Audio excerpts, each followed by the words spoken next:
Yeah, I've spoken to Robert a bunch over the years, and I spoke to him for Lighthouse. So, and I know Max. I know you wrote that. I know the story of him kind of. I don't want to say he stole it, but I mean he kind of did. Honest. He Let's said be honest. he said he liked it enough that he wanted to do it himself. So I guess I don't I know. mean, he's a tough bar to clear. And so when he was like, when I told him my idea and he was like, do you mind if I tinker with it? I was like, in a way, I was like, because I wasn't writing at the time, I was acting. I was like, sure, yeah, please. That means it's a good idea.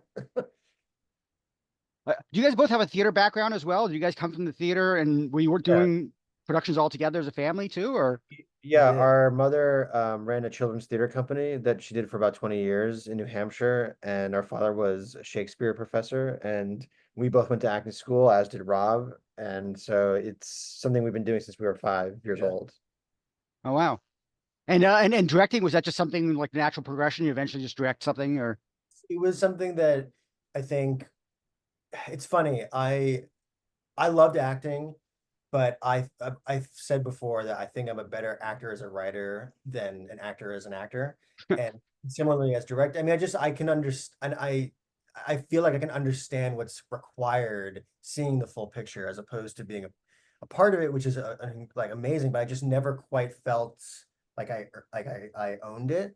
And I Hmm. think for us that sort of evolution was natural, and I think I don't know. I just it's always been natural because we've been doing it since we were 5, like he said.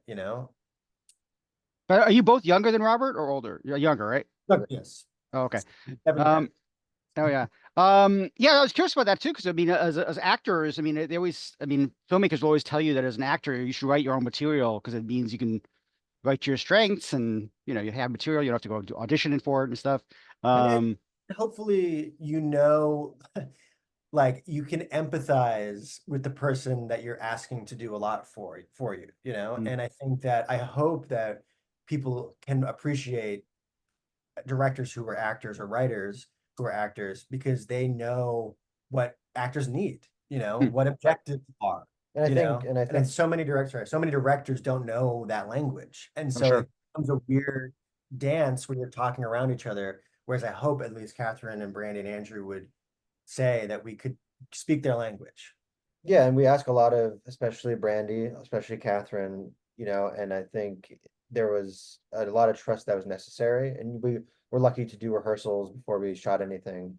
But we're very from a young age with Rob and each other, we're very committed to collaboration, and I think this background really helps with that. Yeah, when I watched this, I don't think I realized it was based on Susan Hill's short story. I didn't know. I mean, I assumed it was just like a crazy original high concept idea of this stepmother from hell. So this is a short story you found kind of on your own. Did someone send it to you? What was like kind of how do you kind of fall into this? It was something Lucan Toe and Brian Sonderman and Babak Anvari, they saw the lighthouse and brought it to me, the story. And then I brought it to Sam after reading it. I would say, hopefully, why it feels like something so distinct is we injected our personal experience of taking care of our grandfather as he declined into it. Hmm, The story is functionally the same. They bring in the stepmother, and she's the stepmother from And hell. she has two And she has two canes. canes, but it's set in England. Solange is not religious. The Irwins are the ones that are religious. So we sort of flipped that around when we brought it to America, and interesting. I think it was something that I was afraid to read at first, and it's actually truly a scary read, and I recommend it highly. Um, but it's something that once we got it, we knew how we could make it personal and how we could enlarge it and enrich it. Hmm. Yeah, I wasn't around when my mother was kind of in that state, very old, kind of, but I've heard all the stories, so I know how it's good fodder for horror in some ways. Yeah, and then look, I just want to say, Solange is very unique, and people who age and go through all this, they're wonderful, and our grandfather's wonderful, and I don't want to make light of or be Sure. unkind to people, but it is especially in this culture kind of a nightmare. Hmm, There's no support, and when you've got your patriarch or matriarch or whatever turning into a baby, how hmm, do you in this country deal with that? But sure. how do you deal with it anywhere? It's But it's a especially in this very country. surreal.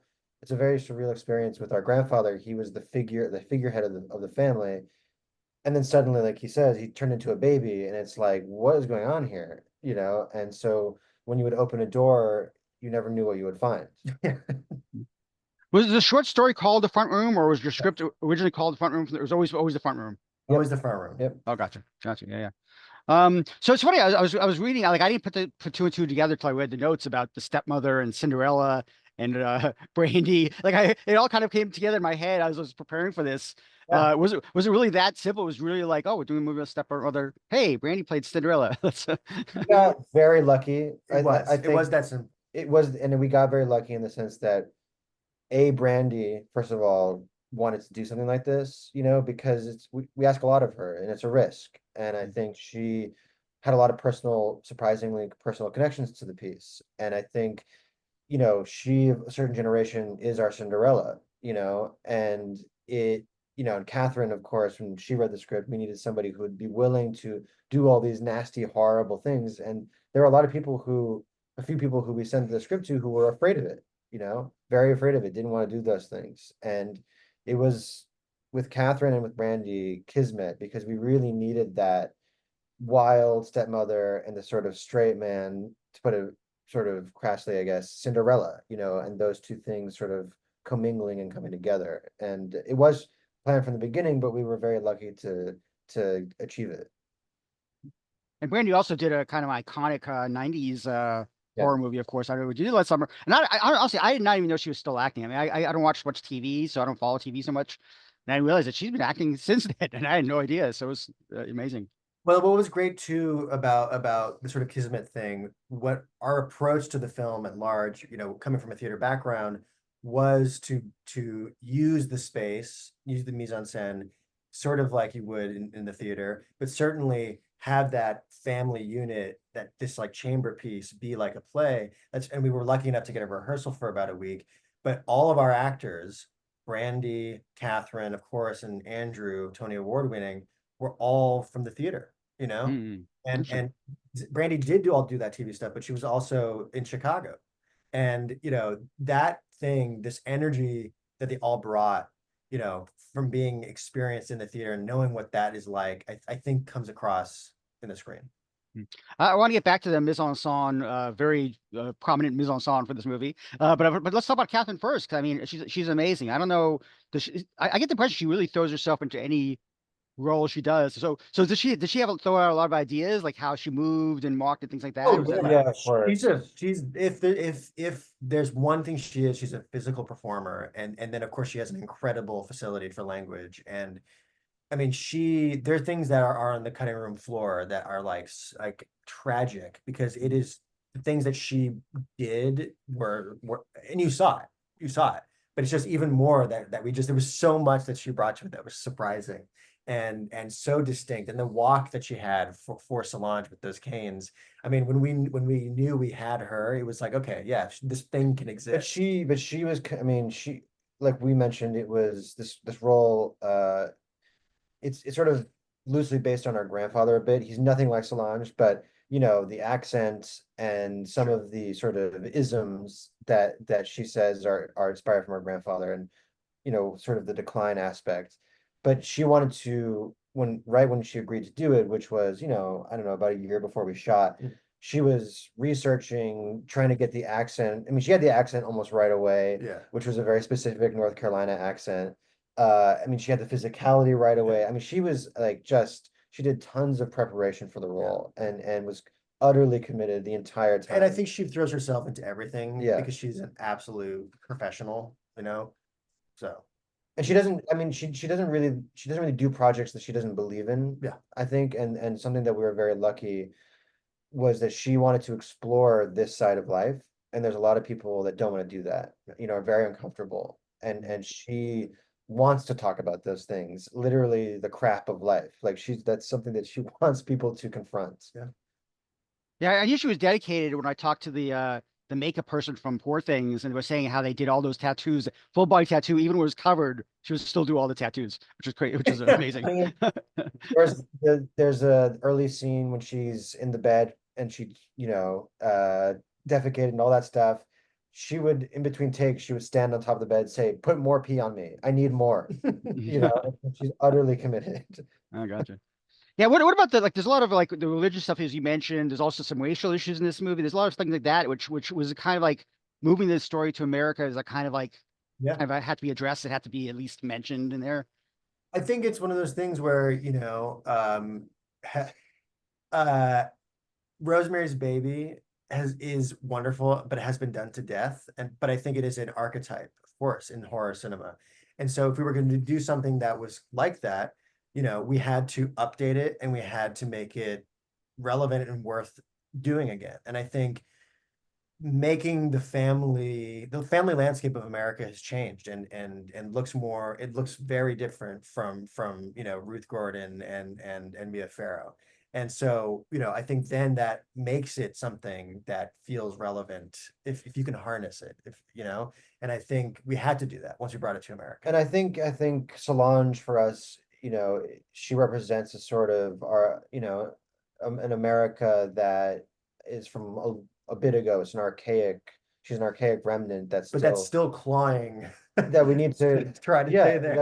that we need to confront. And you know, that's why we wanted to infuse this sort of stuff about Southern heritage and, you know, what that does to people, what those symbols mean to everybody, but specifically, you know, women of color, Black women. And also I would say that it's going to be something that, like Rosemary's Baby, that it's a mythic story, it's a fairy tale, the good and bad mother.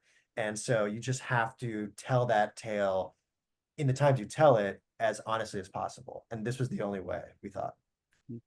Is it okay to laugh? I won't say at, but with a movie like this, is it okay to kind of, Yeah. you know, have fun with a movie like this, or is it just is it just kind of one of those things where it's like, well, you laugh and then you kind of go, oh, well, I shouldn't be laughing at that. I mean, anything.